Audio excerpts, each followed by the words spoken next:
నా బలం బలగం మీరే. మహానాడులో తెదేపా కార్యకర్తల నాయకులతో చంద్రబాబు తెలుగు జాతిని అగ్రస్థానంలో నిలబెట్టే శక్తి తెదేపాకే ఉందని వెల్లడి అంటూ ఏపీకి సంబంధించినటువంటి వార్త ఇది. మహానాడు కడపలో జరిగినటువంటి మహానాడు కార్యక్రమానికి సంబంధించినటువంటి వార్తను ఇక్కడ కవర్ చేసింది.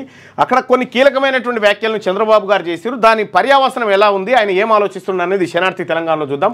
పోలవరం బనకచెర్లతో తెలంగాణకు నష్టమేమీ లేదు. రాజకీయ లబ్ధి కోసమే ఆ ప్రాజెక్టుపై భరాసా రాద్ధాంతం.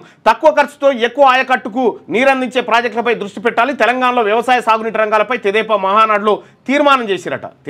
తెలంగాణలో వ్యవసాయ సాగునీటి రంగాల మీద అక్కడ తీర్మానం చేసి మహానాడు వేదికపై ఎన్టీఆర్కు నివాళులర్పిస్తున్న చంద్రబాబు అయితే ఇక జెలెన్స్కీ సార్ పుతిన్ మీరు వస్తే మీ మధ్య కూడా సైద్య కుదరవచ్చు అంటున్నాడు. ట్రంప్ పుతిన్ రండి కూర్చొని మాట్లాడుకుందామని చెప్పి జెలెన్స్కీ పిలుస్తూ ఉంటాయి వీళ్ళని.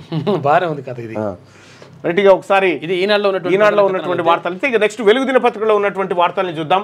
హైకోర్టు సీజేగా జస్టిస్ ఏకే సింగ్ కేంద్రానికి సిఫార్సు చేసిన సుప్రీంకోర్టు కొలీజియం. ప్రస్తుతం త్రిపుర సీజేగా పనిచేస్తున్న ఏకే సింగ్ తెలంగాణ నుంచి మద్రాసుకు జస్టిస్ వినోద్ కుమార్ బదిలీ.